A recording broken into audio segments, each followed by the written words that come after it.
Jesus seja com todos. Uma grande alegria para mim estar no Alcântara mais uma vez. Glória a Deus. E principalmente hoje, que é dia de festa. O pastor André, sexta-feira passada, fez 4 anos de ministério. E hoje é o dia da comemoração. É isso. E aí eu vim assim meio fantasiado hoje. Assim, estou assim com umas cores assim, porque é festa. Então, festa tem que ser colorida. E eu arranjei essa camisa aqui. Eu não sei se é verde ou é azul. Então, sei que estamos aqui. Glória a Deus. E eu pedi a Deus assim uma palavra que viesse ao encontro desse momento. Porque o pastor André está fazendo 4 anos de ministério e Deus tem que falar alguma coisa para ele. Então, pelo menos, se não sou eu que vou falar, mas a palavra de Deus vai falar, a Bíblia vai falar. Então, meus irmãos, o assunto é o seguinte: eu anotei uns apontamentos aqui, mas tudo começou com esse corinho que a gente canta. Acho que canta-se aqui: eu quero ser, né? Um homem segundo o coração de Deus, né? Esse corinho aí. Eu comecei a pensar, como é que é o homem segundo o coração de Deus? Aí lá nos Atos dos Apóstolos, capítulo 13, versículo 22, não precisa abrir a Bíblia, daqui a pouco a gente vai ler alguns textos da palavra. Mas nessa passagem aí, a palavra de Deus diz assim: achei a Davi, homem segundo o meu coração, que fará toda a minha vontade. Aí eu então comecei a pensar, como é um homem segundo o coração de Deus? Como é que é a mulher segundo o coração de Deus? Como é um pastor segundo o coração de Deus? Essa mensagem serve para o pastor André, para os pastores que estão aqui, para todos os diáconos, para todos os auxiliares da igreja, os obreiros, as obreiras, né? E para todos os crentes, enfim. Como é um homem, uma mulher segundo o coração de Deus? Então eu fiquei procurando na Bíblia uma definição, uma explicação, porque assim, segundo o coração de Deus, ok, mas está muito vago isso.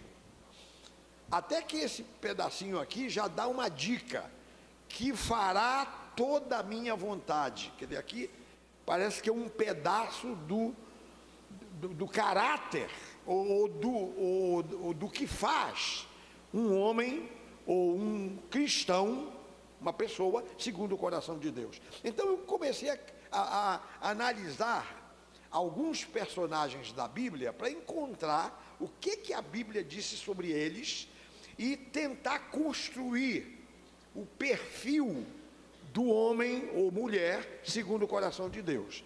Aí a primeira pessoa que eu pensei aqui, que aliás é o primeiro grande homem citado na Bíblia, foi Enoque. Aí eu fui lá para Enoque, só que não diz muita coisa não. Curioso. Venha comigo aqui, vamos ler alguns personagens aqui no livro do Gênesis. Rapidamente, Gênesis, capítulo 5, versículo 24. Diz só o seguinte, Gênesis 5, 24. Todos acharam? Mantenha a Bíblia aberta em Gênesis, que a gente vai ler alguns personagens que estão em Gênesis. Então olha só, diz assim: andou Enoque com Deus e já não era, porque Deus o tomou para si. Só isso, não diz mais nada. Então, como Enoque andava com Deus. Deixa eu dar uma explicação aqui para os meus irmãos. Os personagens que eu vou citar foram homens que a Bíblia diz que andaram com Deus, ou até que Deus citou o nome deles. Eu explico melhor. imagina, nós temos aqui São Gonçalo. Muito bem. Aí Deus olha assim para São Gonçalo. Eu vou dar um exemplo da época do pastor Haroldo. Então estava aqui no Alcântara o pastor Haroldo. Aí Deus olha para São Gonçalo e diz: bom, agora outra coisa, eu não vou aqui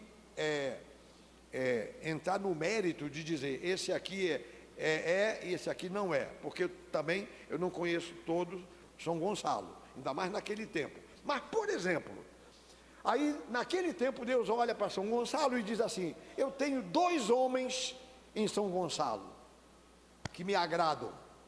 Um é o Haroldo, o outro é como é aquele da Igreja Batista que faleceu? Mauro Israel, um santo, um homem de Deus. Olha, eu tenho o Mauro Israel e tenho o Haroldo. Você já pensou se Deus olha hoje para São Gonçalo e diz: olha, em São Gonçalo eu tenho 2 ou 3 homens lá, segundo o meu coração. Um deles é o André. Já pensou, André? Que coisa, que responsabilidade, que coisa. É isso que eu quero dizer. Deus sabe os nossos nomes, Ele nos conhece, Ele conhece a todos. Pois bem, esses personagens que eu estou citando aqui, são personagens que Deus citou o nome deles, ou então que diz a Bíblia que andaram com Deus. Então pronto, explicado isso, vamos avançar. Então aqui fala do Enoque. Enoque andou com Deus e já não era, porque Deus o tomou para si. Só que não explica aqui como é que é o homem segundo o coração de Deus. Só fez dizer: olha, ele andou com Deus e Deus o levou. Pronto, então, neste sentido, o Enoque não serve, não nos acrescentou nada. Eu estou procurando saber como é o homem segundo o coração de Deus. Aí eu deixo o Enoque de lado e eu vou ali para Noé, o próximo homem, assim, relevante. Noé, venha para o capítulo 6. Aqui versículo 8 diz assim: porém Noé achou graça diante do Senhor. Eis a história de Noé. Noé era homem justo e íntegro entre os seus contemporâneos. Noé andava com Deus. Pronto, aqui já me deu mais uma dicasinha. Diz assim: Noé era homem justo e íntegro. Então aqui eu já pego justo e íntegro e eu começo a construir. Então, pronto, o homem segundo o coração de Deus, ele tem que ser justo e tem que ser íntegro. Depois a gente vai saber o que é justo e o que é íntegro. Mas estamos construindo aqui, como é o homem segundo o coração de Deus. Bom, aqui na vida do Noé eu encontro esse detalhe, justo e íntegro. Vamos andar, meus irmãos.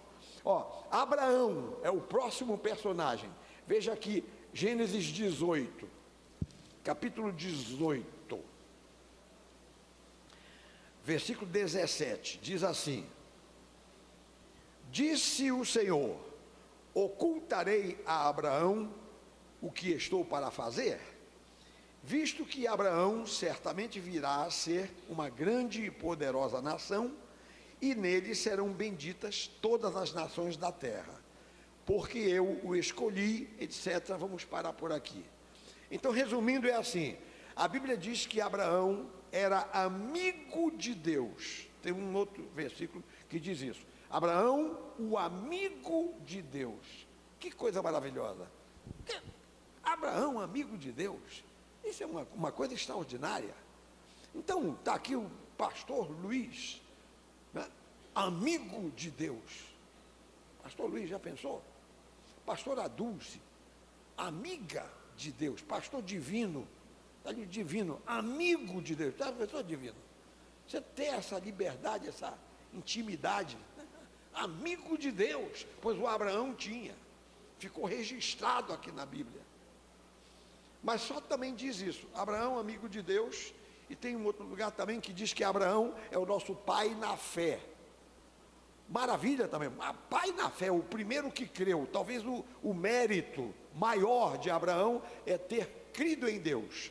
E isso lhe foi imputado por justiça.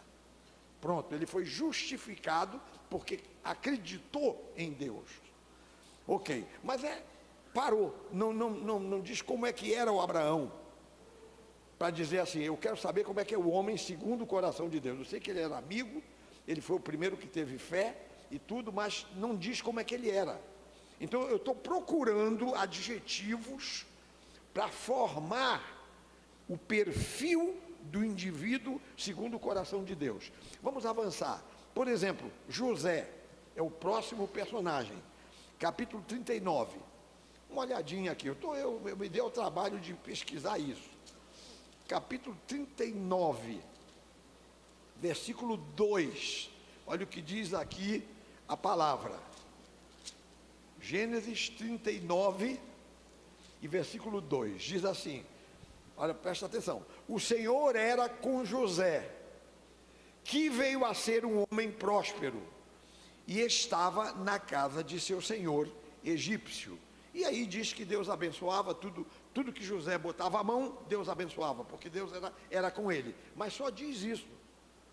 Só diz isso. Aliás, conta muitas fraquezas do José. Eu vi uma mensagem de um psicólogo analisando o caráter de José pelo lado psicológico. E esse irmão colocou José lá embaixo. Eu digo, puxa, para mim José era uma integridade tremenda, um homem espetacular. E você arrasou com José, porque ele arranjou umas falhas na vida do José. Bom, conclusão, o José não acrescenta muito. Ele era um homem, puxa, quem dera que eu fosse como José. Né? Porém, assim, a gente encontrar uma explicação como é que é o homem segundo o coração de Deus. Presta atenção, meu irmão, qual é o nosso foco aqui? Um homem segundo o coração de Deus, como é que é? Eu já sei ali pelo Noé, que tem que ser justo e que tem que ser íntegro. E Davi ainda diz ali, fará toda a minha vontade, mas tem mais coisas, não é só isso, nós estamos construindo aqui, e eu estou procurando na Bíblia, como é que se descreve plenamente um homem segundo o coração de Deus, porque eu quero ser esse homem, eu quero botar isso como foco na minha vida, e que todo mundo aqui está querendo, os homens e mulheres, e pastores, e diáconos, e auxiliares, e irmãos, e todo mundo aqui que serve o Senhor, nós queremos que Deus se agrade de nós queremos ser pessoas segundo o coração de Deus, e assim vai. Eu iria gastar muito tempo aqui, analisando um, outro, mas eu quero andar mais rápido. Por exemplo, o próximo personagem que eu encontrei, assim, importante, foi Moisés. Logo depois de José, Moisés. Olha, Moisés era assim. Por exemplo, os dois irmãos de Moisés, que era Miriam e Arão, que se tornou o sumo sacerdote, eles divergiram lá, teve um problema lá, que eles divergiram de Moisés. Aí Deus chegou e na hora lá do vamos ver, Deus ficou do lado de Moisés e contra Arão e Miriam. E Deus diz assim para eles, olha aqui, eu quando quero falar com alguém, eu falo por sonho ou por visão. Agora, com o meu servo Moisés, não, eu falo com ele cara a cara, como um homem fala com o seu amigo. Quer dizer, Deus defende quem é dele.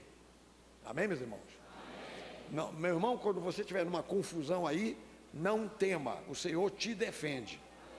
O Senhor defende, nós não temos que brigar na justiça para nos defender. Deus nos defende. Ele sempre nos defende. Pois é. Porém, a única coisa que diz a Bíblia do caráter de Moisés é que ele era manso. O homem mais manso sobre a face da terra era Moisés. E no entanto eu li ali num texto lá que o Moisés, teve uma hora que o Moisés se zangou. Teve uma hora que, olha, quando você vê uma pessoa muito mansa, faz o seguinte, não zanga ele. Que quando um manso se zanga, passou, das medidas.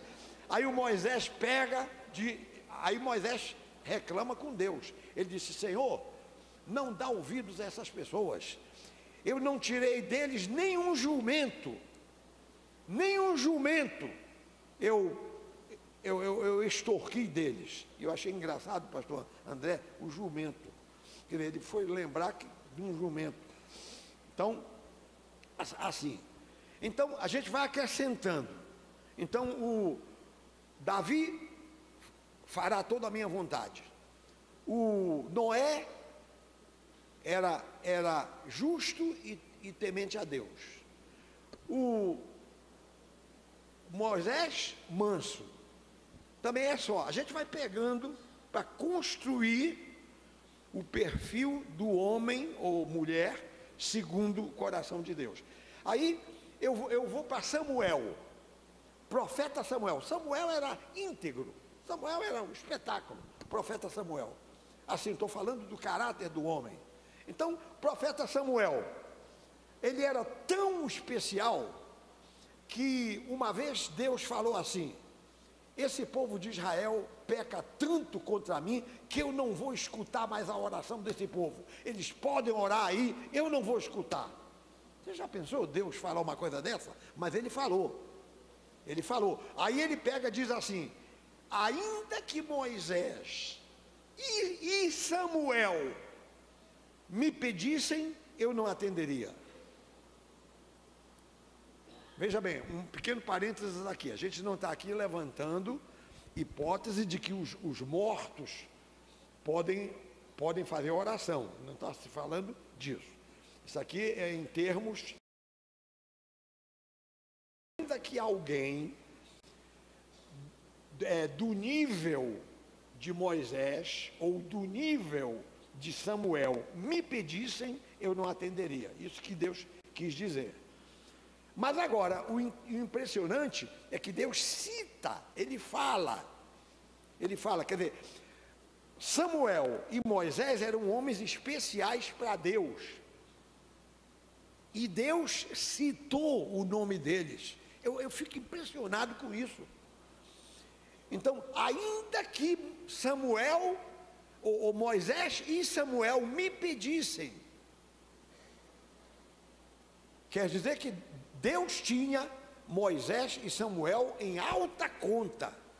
É por isso que eu estou citando esses personagens nesse nível, para nós construirmos o perfil do homem segundo o coração de Deus. Mas a gente não encontra muita coisa do Samuel, não. Estou falando aqui o Moisés só que era manso, não diz mais nada. E o Samuel também não diz nada. Só fala das obras de Samuel, fala que Samuel era um homem especial e tal, mas não diz que especial é esse. Eu aqui na minha ignorância, eu quero nomes, eu quero adjetivos, para eu construir o homem segundo o coração de Deus. Vamos avançar. Por exemplo, um outro aqui que eu analisei, Daniel, o profeta Daniel, meus irmãos. Os inimigos de Daniel se mancomunaram e foram procurar um defeito em Samuel e não acharam um defeito nele. Daniel, não acharam em Daniel um defeito, diz a Bíblia. Procuraram, prestaram atenção, vasculharam a vida do Daniel, como ele vivia. Ele orava 3 vezes ao dia, ia trabalhar, porque ele era um homem importante. Ele foi primeiro-ministro de 3 imperadores, 3 reis, em 3 situações. Ele era um homem importantíssimo, um político, uma autoridade, e era temente a Deus, e não acharam assim nele. Só isso também que a gente tem do Daniel, quer dizer, ninguém achou defeito nenhum nele, mas também não diz o que estavam procurando. Daniel, para mim, é um homem muito especial também.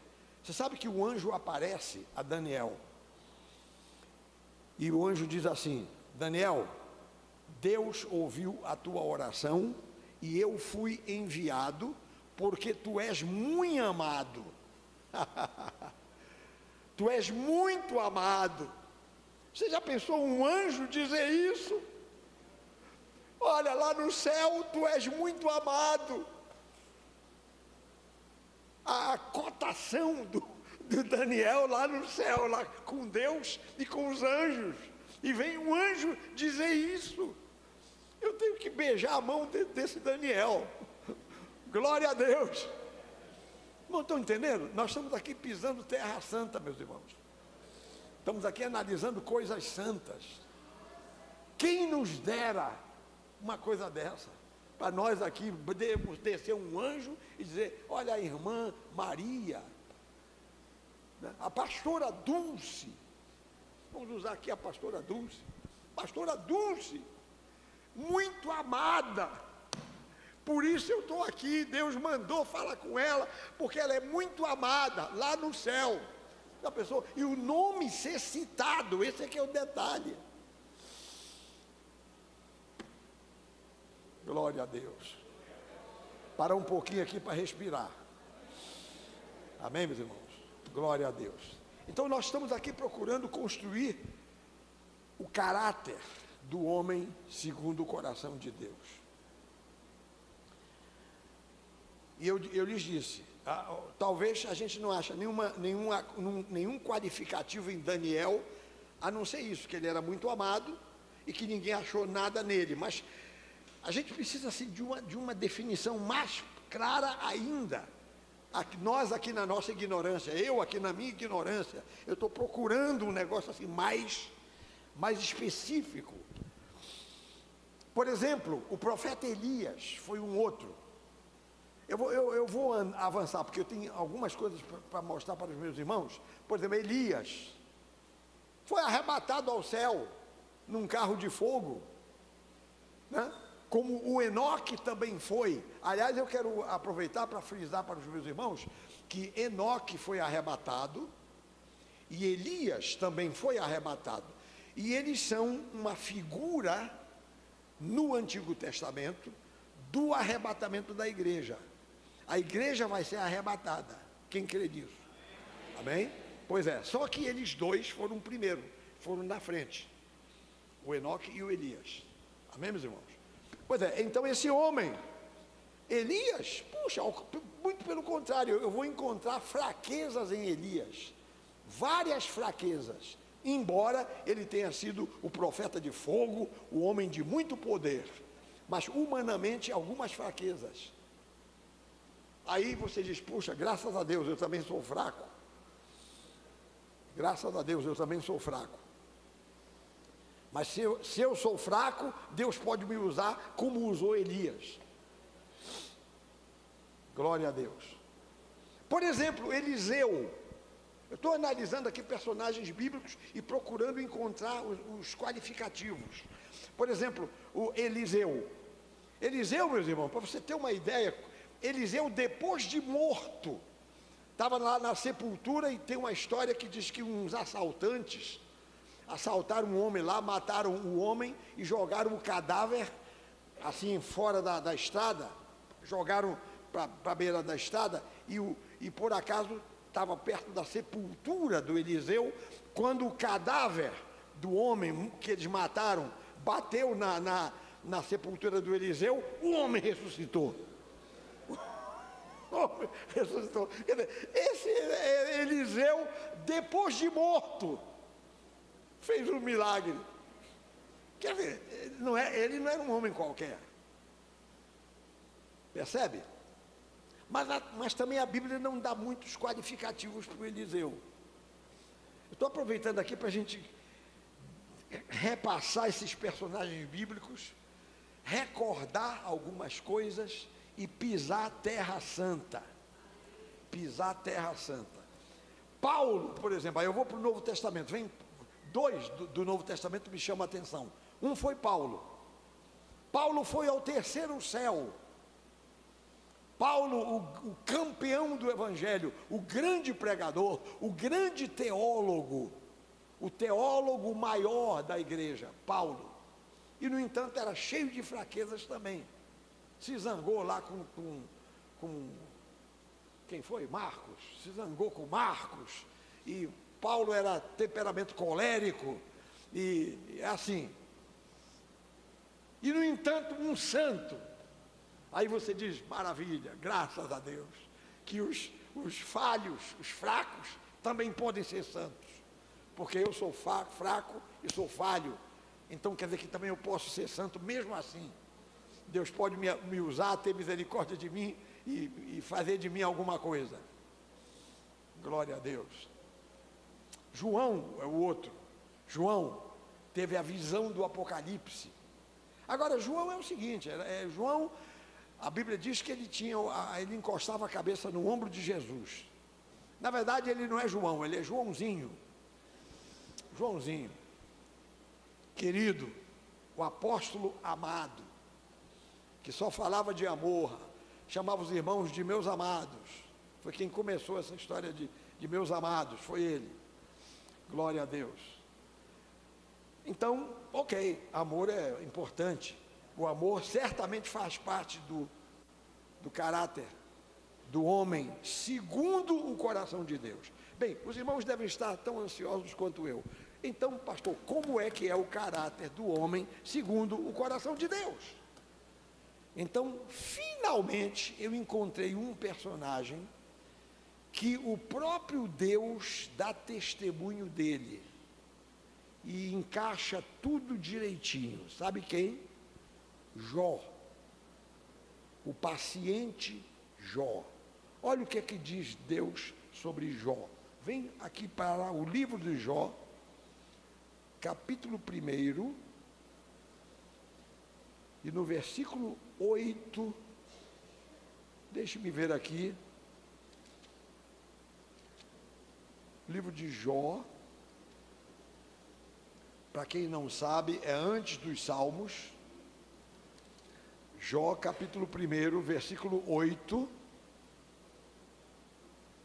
diz assim: perguntou ainda o Senhor a Satanás: observaste o meu servo Jó?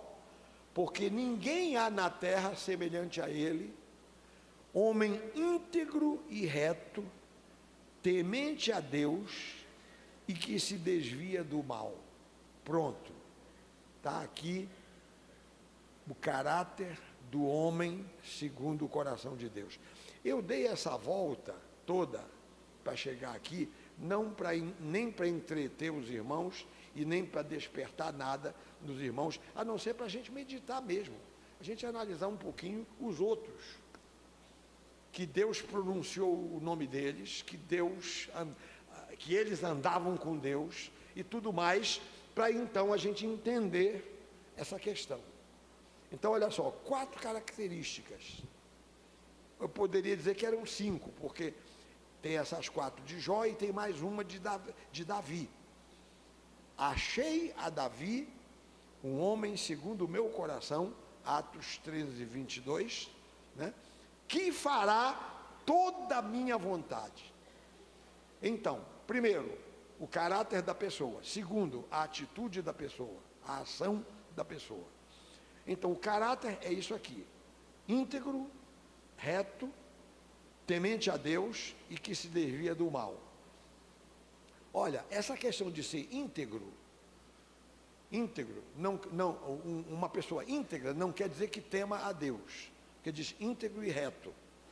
Quer dizer, uma pessoa íntegra é uma pessoa correta, uma pessoa que não faz nada errado, faz tudo caprichado, tudo bem feito. São pessoas íntegras e retas. Mas o íntegro e reto só não vale nada. Precisa ser temente a Deus.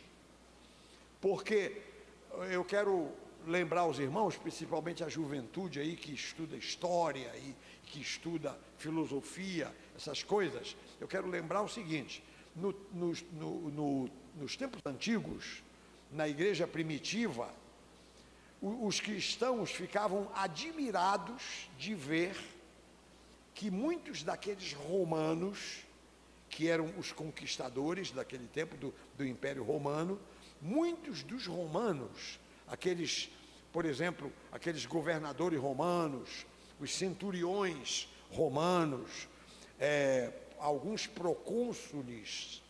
O procônsul era um dos títulos das autoridades daquele tempo.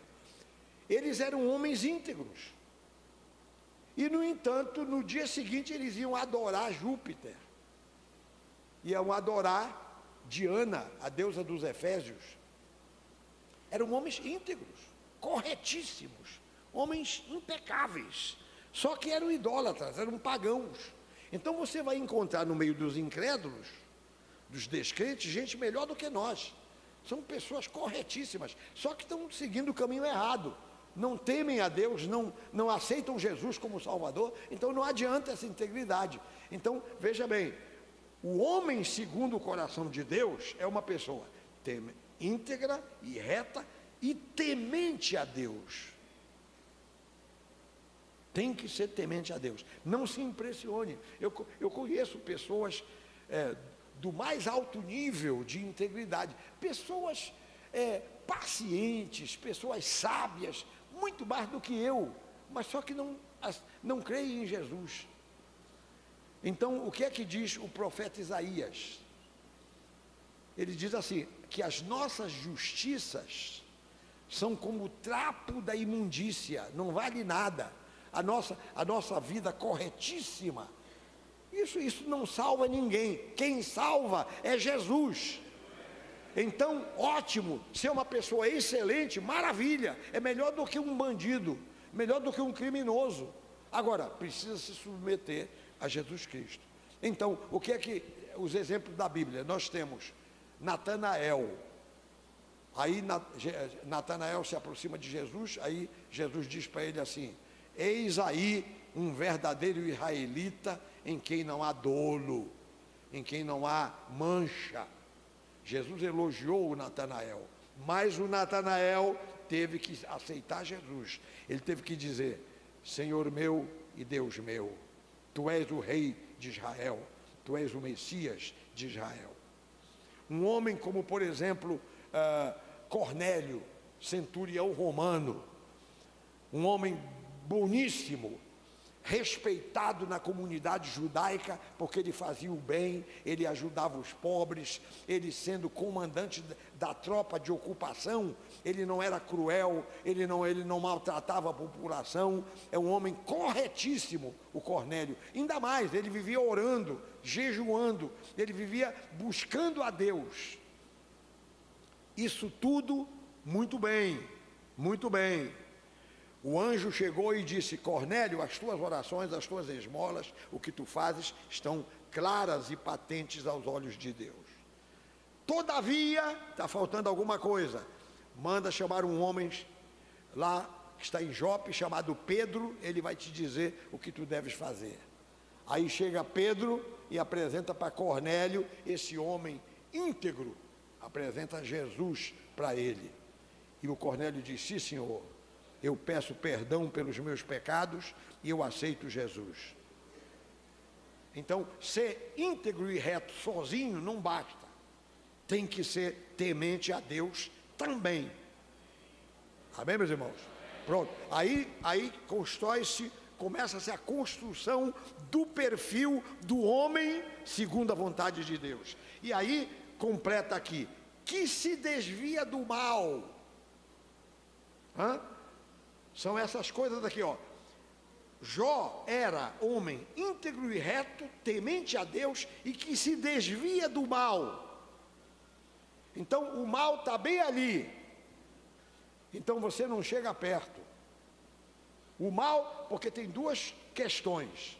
Uma é o mal está bem ali e você pode se chegar para o mal ou pode não se chegar. Isso é uma coisa. O mal está lá, tu estás aqui. Agora, outra coisa é o mal vir para cima de você. Você está aqui, você não foi atrás do mal. O mal é que veio para cima de você. Então o que é que você tem que fazer? Se desviar. Em qualquer das duas hipóteses. Se o mal está lá, você não vai para o mal. Se o mal vem para cima de você, você se afasta. Em nome de Jesus, sai para lá. Então, aqui. Então, o homem ou a mulher, segundo a vontade de Deus, tem essas quatro coisas. Essas 4 coisas. Primeiro, íntegro e reto. Segundo, temente a Deus. Terceiro, que se desvia do mal. E quarto, que fará toda a minha vontade, como Davi. Então são esses os 4 elementos do homem que faz, homem ou mulher que faz a vontade de Deus. Pastor André, receba essa palavra, meu querido. Mantenha a sua integridade. Agora eu vou te falar umas outras coisas aqui. Temos tempo? Temos algum tempo? Mais? Podemos falar mais um pouquinho, meus irmãos? Mais um pouquinho. Eu queria apresentar para o pastor André 3 coisas para o pastor, mas que serve para todos os crentes, serve para todos nós. Olha só, como é que esse homem, bem, nós já sabemos como é que é o homem segundo a vontade de Deus. Desculpe, eu vou repetir. Temente e reto. Hein? Temente a Deus. Terceiro, que se desvia do mal. Quarto, que fará toda a minha vontade, toda a vontade de Deus. Essa é a pessoa segundo a vontade de Deus. Agora, como é que essa pessoa deve viver? Como é que vive ou deve viver essa pessoa? Tem 3 coisas. A primeira é que deve centrar a vida em Deus. Se é uma pessoa segundo a vontade de Deus, então vai viver centrado em Deus. E fique tranquilo que Deus guia a pessoa, Deus orienta a pessoa. Nós vamos enfrentar problemas na vida, dificuldades. E agora falando da vida de pastores, os irmãos, quero que os irmãos saibam que ser pastor é um privilégio tremendo, não há dúvida nenhuma.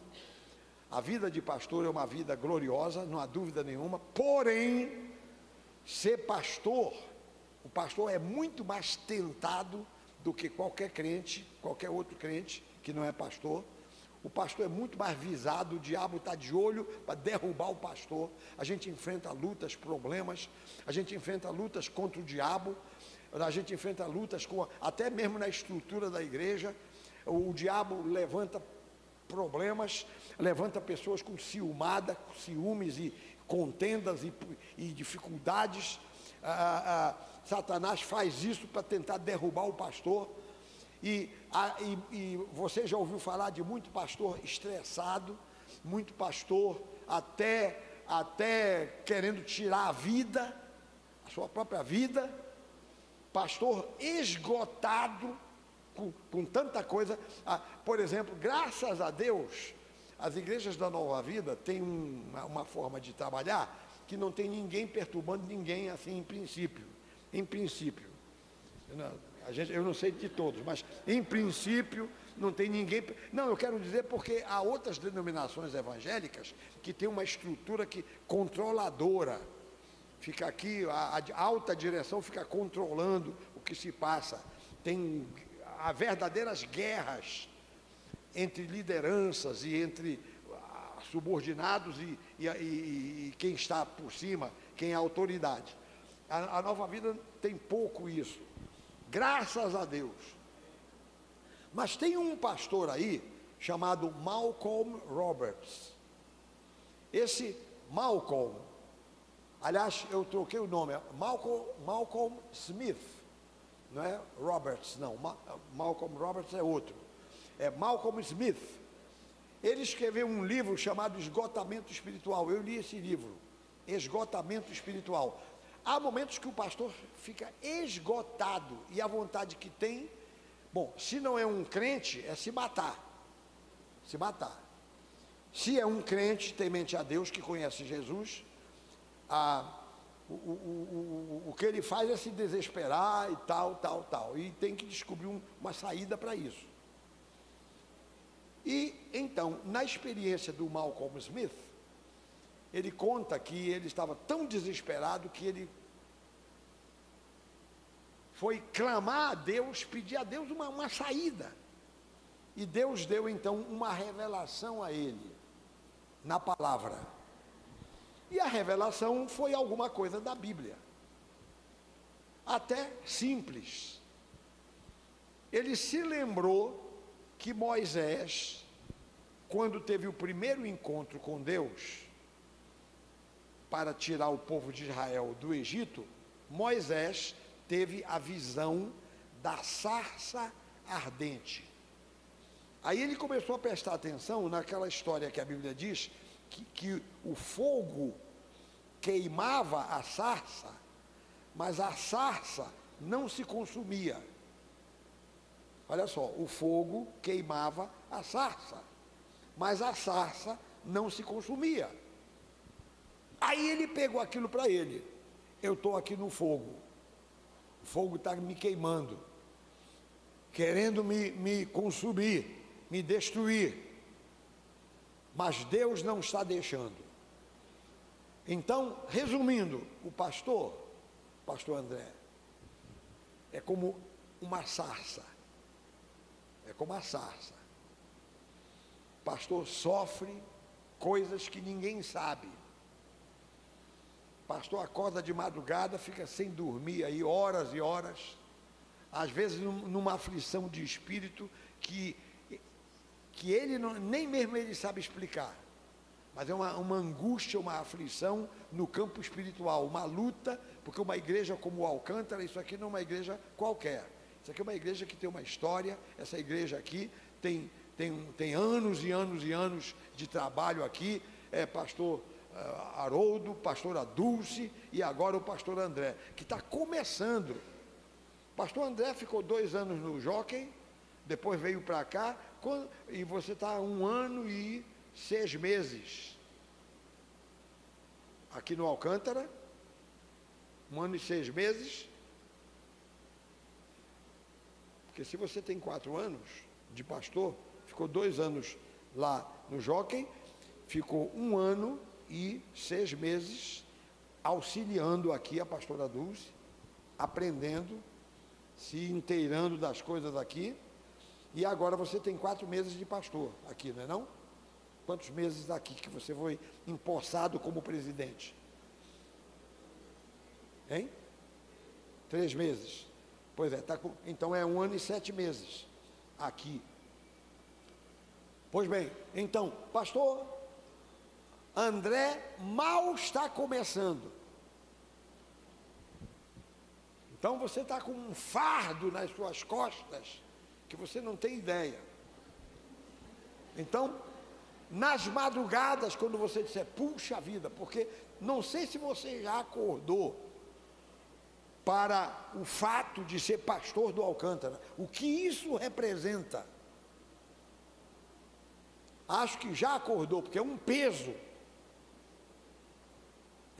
espiritual, não é porque a igreja é grande não, numericamente, é que essa igreja tem anos, há uma coisa aqui.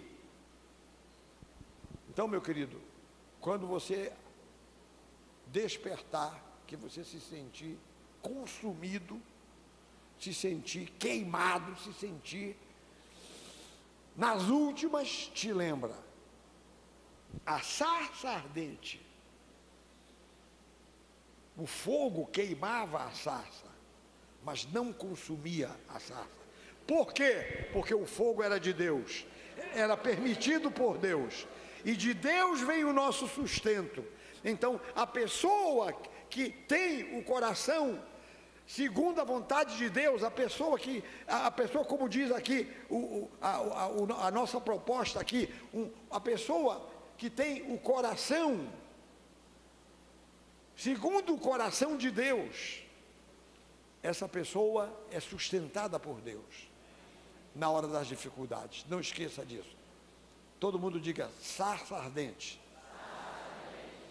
O fogo queima, mas não consome a sarça, porque o fogo é de Deus, o sustento vem de Deus.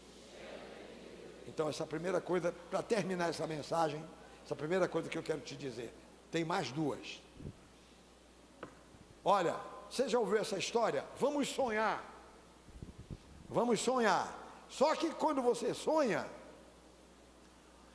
Por exemplo, eu estou no meio do processo de realização dos meus sonhos. A nossa igreja lá do Rio, já demolimos o Templo Velho. Já metade já está começando a ser construída, nós estamos num salão provisório ao lado. Nós arranjamos lá a parte que vai ser o estacionamento, e nós fizemos um salão lá, provisório, estamos lá. E já, justamente ontem, tiraram o último caminhão de entulho do segundo terreno, porque lá o templo vai ocupar 2 terrenos. Então a primeira metade já está encaminhada, e nós já estamos ocupando num salão provisório a primeira metade.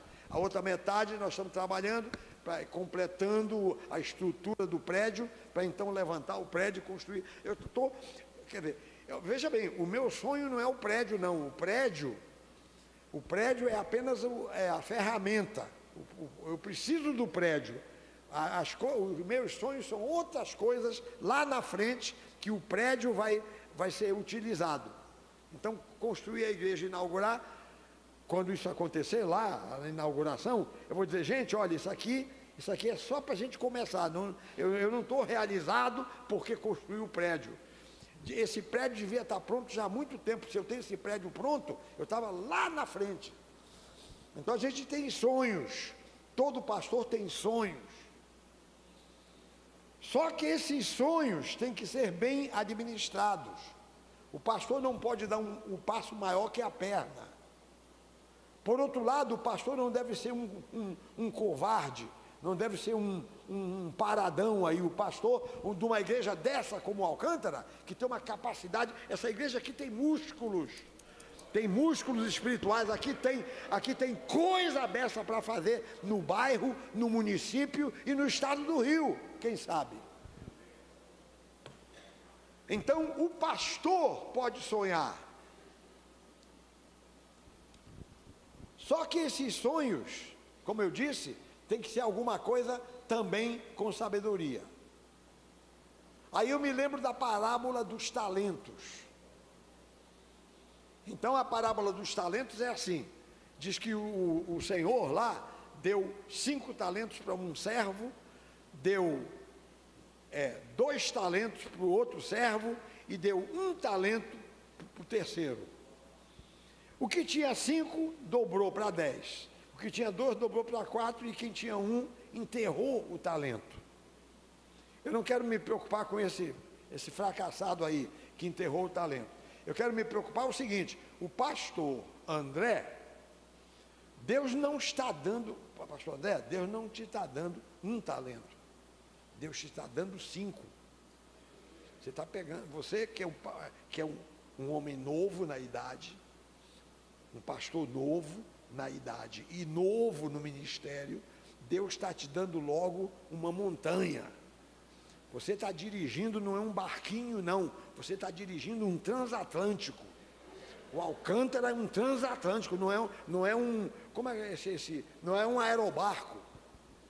Isso aqui, entendeu? Você está ganhando logo 5 talentos, no máximo, que um rapaz da tua idade pode receber. Então você vai ter que dobrar esses talentos, multiplicar esses talentos. Você não vai enterrar nenhum deles, você vai pedir a direção a Deus, e agora nós entramos no terceiro ponto, para a gente começar a terminar essa meditação. Onde está pastor André, pastora Dulce, pastor Divino, pastor Luiz, pastor Adilson? Cadê os outros pastores? Onde está a nossa fonte de inspiração? Onde é que está a nossa fonte de inspiração? Eu tenho uma pérola para mostrar para os meus irmãos, porque não é só pastor que dirige igreja que precisa disso. Você, meu irmão, minha irmã, no seu local de trabalho, você precisa disso. O irmão não é só o irmão que é empresário, que é patrão. O outro que é empregado também precisa. A dona de casa precisa disso. Até a empregada doméstica precisa. Todos nós, cada um na no seu nível, cada um na sua área, no seu tamanho, cada um de nós precisa disso. Onde é que está a nossa fonte de sustentação, a nossa fonte de inspiração? Então eu queria convidar os irmãos para a gente fazer uma breve meditação no livro do Êxodo. Venha aqui comigo com a sua Bíblia no livro do Êxodo. Nós temos ainda algum tempo aqui, antes do término, no horário regulamentado do culto. Venha para Êxodo, capítulo 25. Êxodo 25. Vamos ler do versículo 17 em diante. Antes da leitura, deixa eu só explicar aqui para os irmãos uma coisa. Você ouviu falar da arca, né? Que Deus mandou a Moisés fazer a arca da aliança. Não foi? Não foi? A arca. O que é a arca? A arca, meus irmãos, era uma caixa. Uma caixa. Caixote tem as dimensões da arca, Deus mandou fazer. Agora aquilo ali era de madeira especial, era forrada de ouro e tal. Era uma caixa. Eu estou falando caixa para a gente facilitar aqui a nossa explicação. Mas era uma joia, era uma coisa preciosa, mas na verdade era um caixote. E dentro da caixa tinha três coisas. Tinha a vara de Arão, um pouco do maná, o maná que eles comeram no deserto, e também as duas tábuas da lei, estavam colocadas ali dentro, e aquilo era chamado de o testemunho. O testemunho. A vara de Arão indicava a direção de Deus, as tábuas da lei, a palavra de Deus, e o maná, o sustento que vem de Deus. Então aquilo era chamado o testemunho. Toda vez que um judeu pensava na arca, ele se lembrava disso, a palavra de Deus, o sustento de Deus e a direção de Deus. Muito bem, então vamos ler aqui para a gente, ao ler a gente já situa melhor. Diz aqui, Êxodo 25, 17: farás também um propiciatório de ouro puro. Olha só, de ouro puro, de 2,5 côvados será o seu comprimento, e a largura de 1,5 côvado. Um côvado você sabe o que é côvado, né? É daqui da ponta da ponta do ombro, do braço, daqui, ó, até a ponta do dedo aqui. Então isso é um côvado. Então meio côvado é metade. Então diz aqui, ó, 2 côvados. Daqui para cá, era o tamanho da arca. Diz aqui, ó, aliás, 2,5 côvados, mais um pedacinho. Olha só, farás também um propiciatório de ouro puro, de 2,5 côvados, será o seu comprimento, e a largura 1,5 côvado. Farás 2 querubins de ouro batido os farás, nas duas extremidades do propiciatório. Um querubim na extremidade de uma parte, e o outro na extremidade da outra parte. E de uma só peça, com o propiciatório, fareis os querubins nas duas extremidades dele. Os querubins estenderão as asas por cima, quer dizer, um querubim aqui. O querubim, você sabe, um anjo, né? Um anjo feito de ouro. Então, aqui, e outro querubim aqui, por cima da arca que fica aqui. Então, assim, versículo 20: os querubins estenderão as asas por cima, cobrindo com elas o propiciatório, estarão elas de faces voltadas uma para a outra, olhando para o propiciatório. Quer dizer, os querubins estavam com o rosto para baixo, assim, olhando para o propiciatório aqui. Muito bem. Versículo 21. Porás o propiciatório em cima da arca, e dentro dela porás o testemunho que eu te darei, aquilo que eu falei há pouco. Versículo 22, ali virei a ti, e de cima do propiciatório, do meio dos 2 querubins que estão sobre a arca do testemunho, falarei contigo. acerca de tudo o que eu te ordenar para os filhos de Israel. Então, olha só, Deus vinha e falava com Moisés do propiciatório, desse lugar aqui, que fica em cima da arca. Estava a arca, que é a caixa, por cima esse anjo, assim, e ali naquele meio ali, Moisés chegava.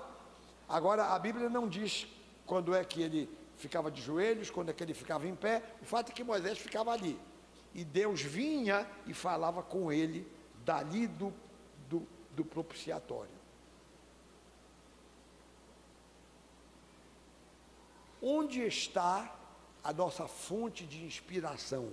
Você está prestando atenção?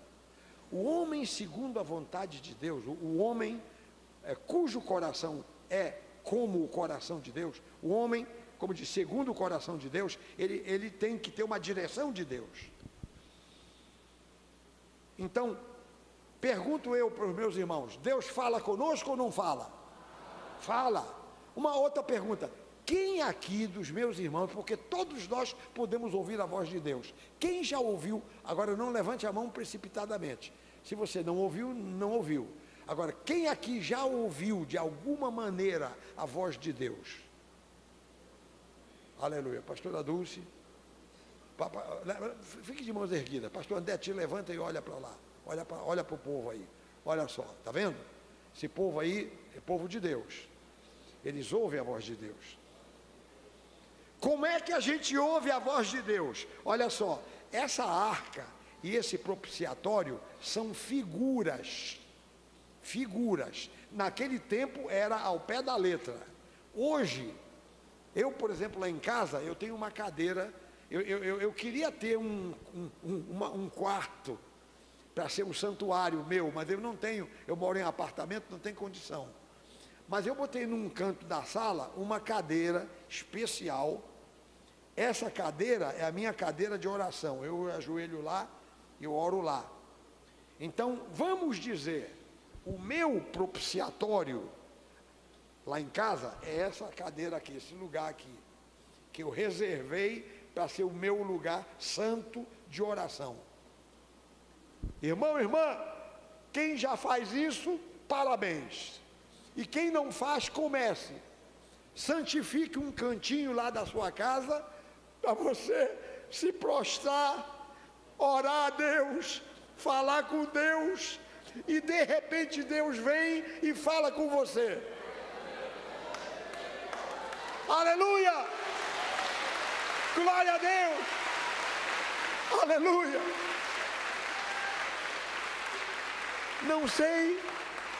Não sei se os irmãos se lembram, mas eu já falei aqui que o nosso Deus não é deísta, ele é teísta.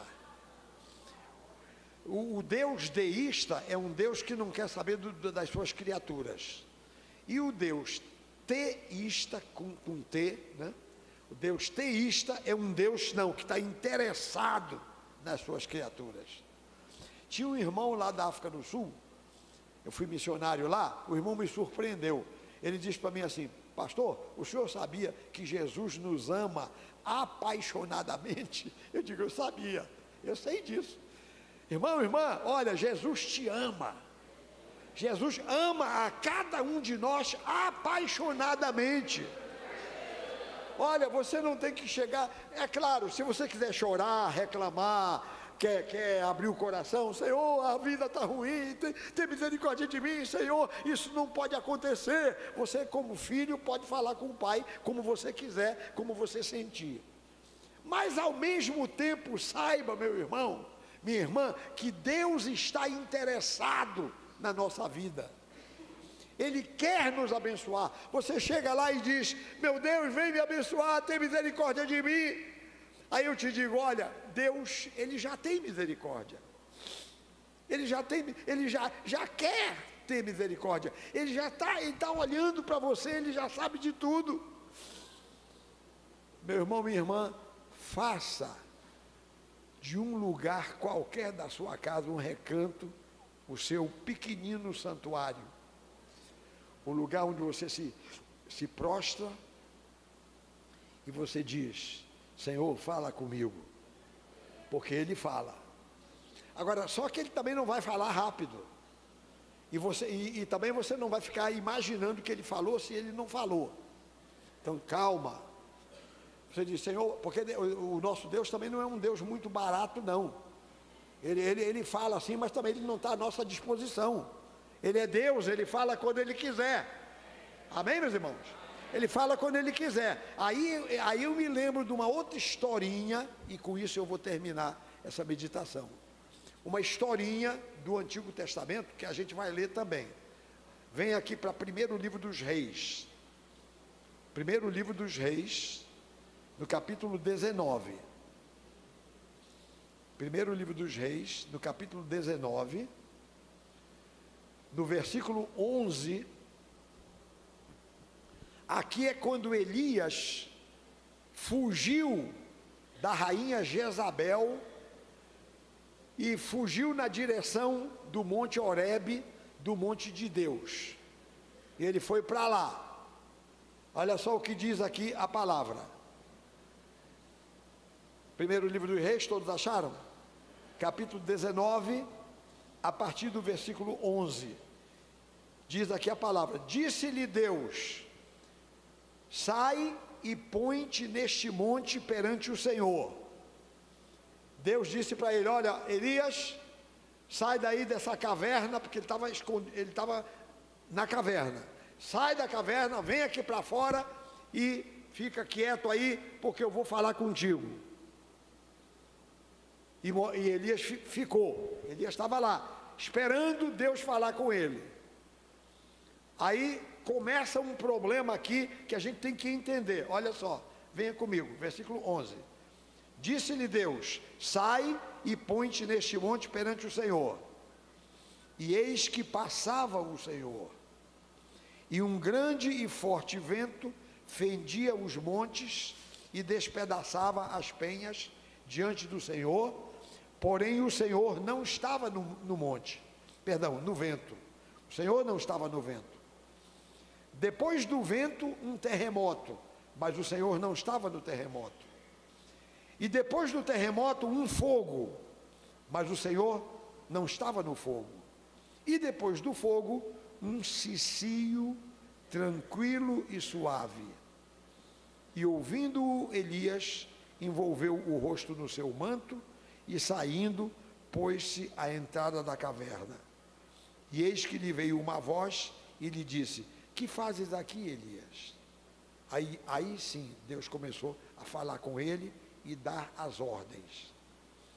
Olha só, temos que entender o seguinte: esse vento, passava um vento, o Senhor não estava no vento. Depois do vento houve um terremoto, o Senhor não estava no terremoto. Depois do terremoto passou um fogo, o Senhor não estava no fogo. Depois veio uma voz suave, quase um cicio, aquela voz sussurrando: que fazes aqui, Elias? Aí era o Senhor. Então isso aqui fala o seguinte, que nós podemos às vezes nos enganar. Então você vê aquela coisa e tal, glória, aleluia, o Senhor está conosco, o Senhor está falando. Ainda não é o Senhor. Talvez seja a alegria nossa, a nossa empolgação, a nossa vontade que Ele fale logo, só que espera aí, calma, ainda não é agora. Aí, primeiro aquele vento, depois um terremoto, calma. Aí aparecem profetas e gente falando e tal, calma, no negócio. Olha, quando Deus fala, fala.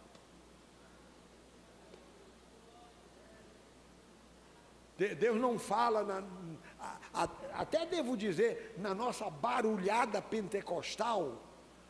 Esse nosso barulho pentecostal é importante, deve haver, é importante para nós temos que nos liberar, nos derramar, tá certo? Mas para ouvir a voz de Deus, tem que haver calma, tranquilidade. Aí, depois do terremoto, vem aquele fogo, queimando tudo. O Senhor não estava no fogo. Então nós temos que ter atenção, cuidado nessa questão de ouvir a voz de Deus. Aí diz que então veio um cicio tranquilo e suave, e aí é que estava o Senhor. Irmãos, quem é aqui que deseja nesta manhã ser um homem ou uma mulher segundo o coração de Deus? Eu quero. Diga para o Senhor: Senhor, eu quero. Senhor, eu quero ser um homem, uma mulher segundo o coração de Deus. Eu quero. Muito bem. Como é esse homem ou essa mulher segundo o coração de Deus? É uma pessoa uma pessoa íntegra e reta. Segundo, uma pessoa temente a Deus. Terceiro, que se afasta do mal. E quarta, disposta a fazer toda a vontade de Deus. Essa pessoa, bem, as outras coisas eu já falei, não vou repetir, mas o principal para mim é isso. Como é que essa pessoa escuta a voz de Deus? Como? No propiciatório. Deus falava com Moisés ali naquele lugar conforme está escrito aqui, que eu li para os irmãos, Êxodo 25. O propiciatório. Eu tremo por dentro, porque a impressão que a gente tem nesse mundo é que nós estamos sozinhos. Mas Deus mandou Moisés fazer esse propiciatório e disse para ele: ali eu virei a ti e falarei contigo. Senhor, é tudo que eu preciso, é que tu venhas e fales comigo. Eu sou sozinho, eu preciso ouvir a tua voz, então tu vem falar comigo. Puxa vida, dá vontade da gente, há crentes mais exagerados, e tem irmãos exagerados aí, que vão logo querer construir uma arca, vê as medidas aqui, aí arranja madeira e vai fazer uma arca do tamanho ali, botar uns anjos em cima e diz: Senhor, vem aqui. Não é isso, não é isso, não é isso. Nós vivemos pela fé. Deus pode falar conosco no cantinho da nossa casa, lá na minha cadeira de oração, como Deus pode falar comigo na praia, pode falar comigo na floresta. Eu vou à floresta da Tijuca, a gente, ou numa montanha por aqui, um recanto qualquer, a gente vai lá e a gente está quieto perante o Senhor, e vem o Senhor e fala conosco. E a gente tem que tomar todos aqueles cuidados que eu já falei, para a gente não se enganar. Senhor, és tu mesmo que está falando comigo? Eu não quero me enganar.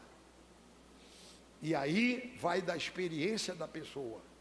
Aí eu já não posso mais entrar no mérito, porque até onde a palavra fala é até aqui. Dizendo que a gente tem que ter cuidado para, claro, não se enganar. Glória a Deus. Amém, meus irmãos? Que Deus nos abençoe. Vamos ficar em pé? Vamos ficar em pé, todo o povo de Deus? Aleluia. Já passa das 11, mas a gente pode levantar as mãos para os céus. Levante as suas mãos para os céus. E faça só 2 orações.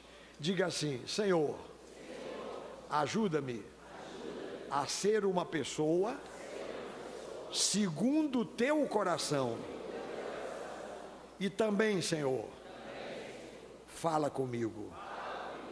Aleluia. Só isso.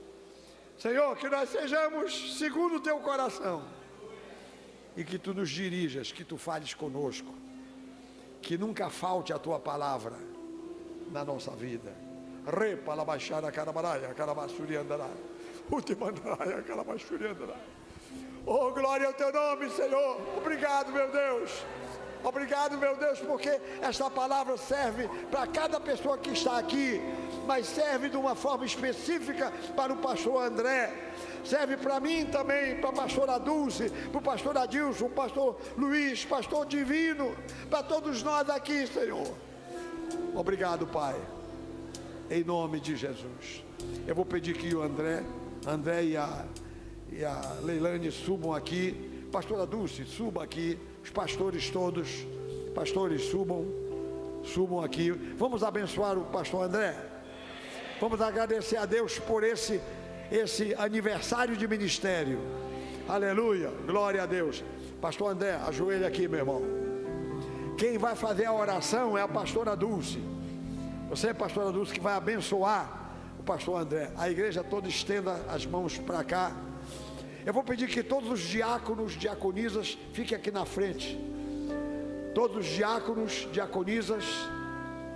Quantos diáconos temos aqui na igreja hoje, esta manhã? Diáconos, venham para cá. Glória a Deus.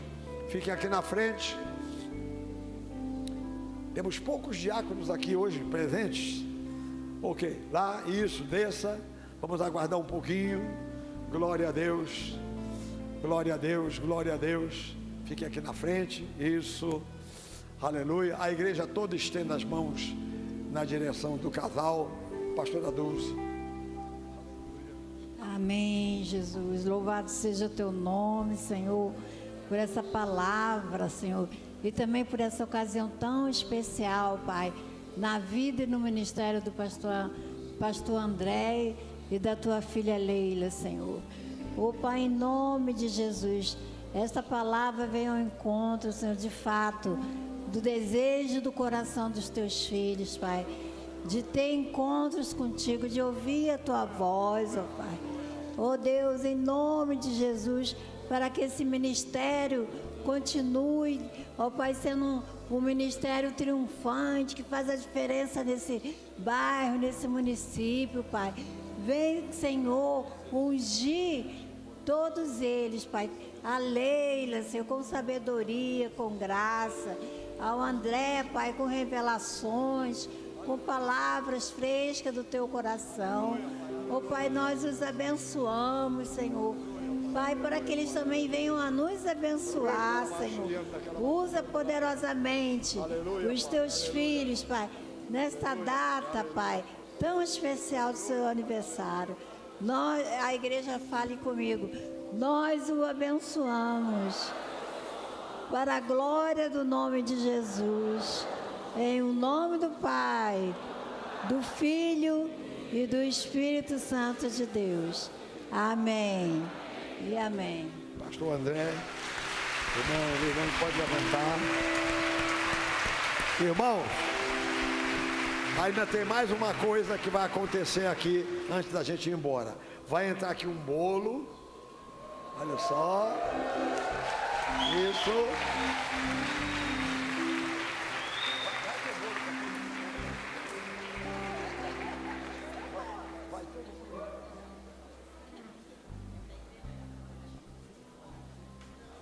Ok. Esse bolo aqui é só simbólico. A gente vai cantar parabéns. Dá um dó maior aí. Parabéns pra você nesta data querida. Muitas felicidades, muitos anos de vida. Parabéns pra você nesta data querida. Muitas felicidades, muitos anos de vida. Amém. Se a gente pudesse, a gente diria assim: muitos anos de ministério, porque no caso é de ministério. Glória a Deus. Que o Senhor Jesus te abençoe, meu querido, em nome de Jesus. Depois, quem quiser dar um abraço aqui no casal, fique à vontade. O casal desce aqui e pode receber os abraços dos irmãos que quiserem. Amém, meus irmãos? Mais alguma coisa? Podemos encerrar o culto? Amém? Gente, que beleza, que festa, que bênção. Agora aqui no Alcântara a festa continua, porque domingo que vem vai ter outra festa. Hoje à noite aqui vai ter outra festa. Então, louvado seja o nome do Senhor. Levanta a mão para o céu, povo de Deus. Obrigado, Senhor, por esta manhã. Obrigado por tudo que aconteceu. Obrigado, Senhor, pelo Teu Espírito Santo no nosso meio. Obrigado, Senhor, por esta festa de aniversário do pastor André. Ó Pai, que ele tenha muitos e muitos anos de ministério abençoado na Tua presença. Leva-nos agora aos nossos lares na Tua santa paz. Dá-nos um restante de domingo abençoado, o culto hoje à noite e também agora um bom almoço. Obrigado por tudo, Pai. Oramos e Te agradecemos em nome de Jesus. E que todo o povo de Deus diga amém. Vão na paz do Senhor. Deus abençoe a todos rica e abundantemente.